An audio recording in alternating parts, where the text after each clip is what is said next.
letting, like, in the end zone, beating them to the edge so easily, not even chasing them down.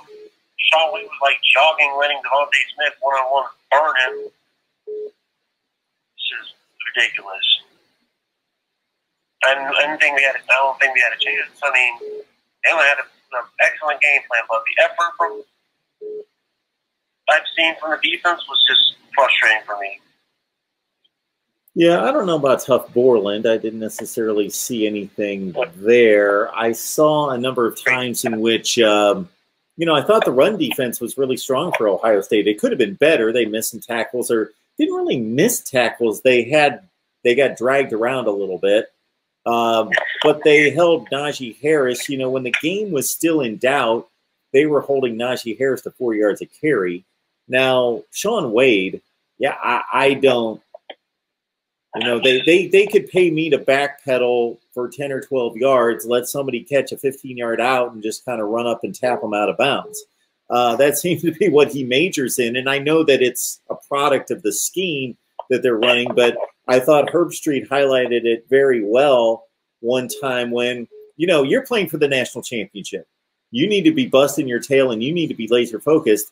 And if you're following a guy who's running in motion and then he reverses, you gotta be mirroring him. You gotta be watching him. And as soon as he cuts, you cut and go the other way.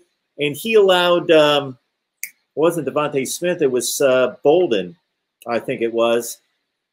I think that was the play. Yeah.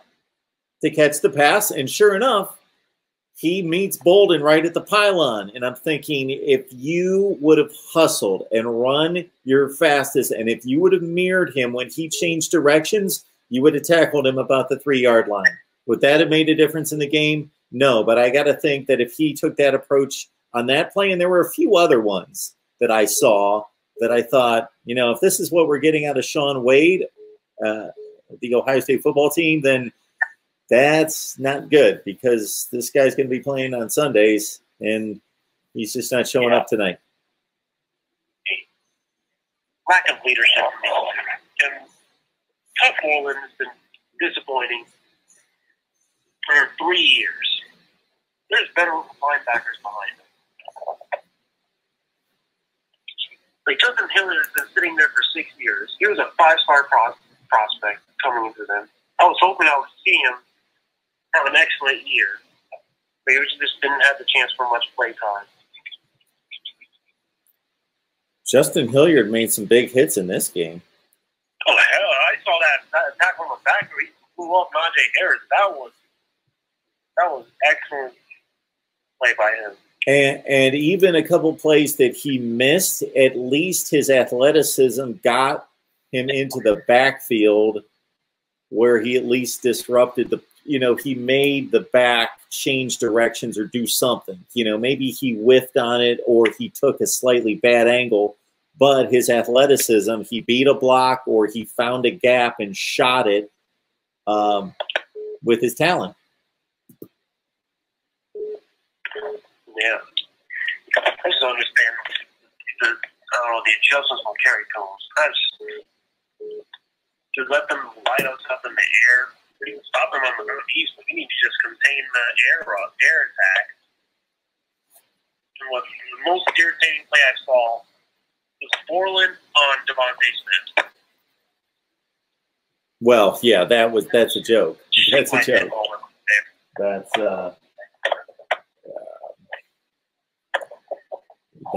a blown coverage. That's a blown assignment, blown coverage, just not being prepared for that play call and that formation. I don't know what's going to look in the NFL combine or how it's going to look in the NFL draft. Shaun Wade definitely lost his NFL draft stock. I don't know where Fields is going to be. I hope Sermon's going to be all right after getting hurt, having a broken collarbone, and ended up in the hospital. Mm-hmm. And it's just, ever since losing Sermon, the chances of Ohio State coming close to being balanced just slipped away. Because I had no confidence in Teague to he can burst open some holes, but he just can. Yeah, as you mentioned before, he can't shit. But he also, I don't think he can read holes properly all the time. Remember, like the first play in the season against Nebraska. First play of the season. Was so well. Yep. That was a house cut. But he cuts it upfield and gets like 2 yards. If he ran more outside, that was a house call in that game. I know it was the first game of the season, a little rusty, but I expected some better job reading holes. Or trusting your offensive line to get some blocks on the edge. Is this just like scheme problems? Lack of or just bad coaching, lack of adjustment? You've got a personnel loss that was huge last year. Okuda, Fuller, Arnett, and of course well, I was just talking about the secondary, but yeah, when you look at Okuda and Chase Young, you're looking at 2 players on the defense. You're looking at 2 players that are 2 of the 3. They're the 2 top defensive players in the country, as assessed by the NFL. That's a big loss. I still believed that last year's Ohio State team is better than this year's Ohio State team. Even though this one made it further and beat Clemson, I believed that last year's team was better than this year's team. Yeah, you're not wrong there. It's like a trend where, like, well, 2015 we wasted a disappointing season with losing to Michigan State with Connor Cook and just the worst offense performance ever. And then we get to the playoffs a year too late, where like the whole team was young, but we had like probably one of the best defensive backfields with Gary Conley, Malik Hooker, Marshawn Lattimore. I mean, Jerome Bagel was linebacker, but the offense wasn't there. So there's just a lot of question marks for next season, but I know the offense ain't going to be a problem. We need to make adjustments defensively. That's all I got to say. Okay, appreciate the call. Thank you. Appreciate it. Thanks a lot.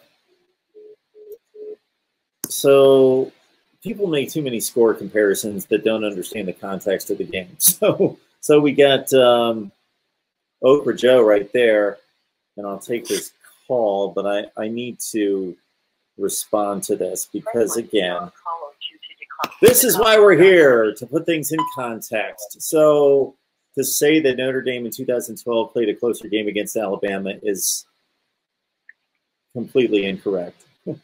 That game was 35-0 at halftime. There's no comparison between the 2 games and the 2 teams that were playing in both of those championship games. The gap between 2012 Alabama and 2012 Notre Dame when they played was enormous. Enormous. This was a much more competitive game. If you don't see that, then just keep watching our channel and you'll learn more.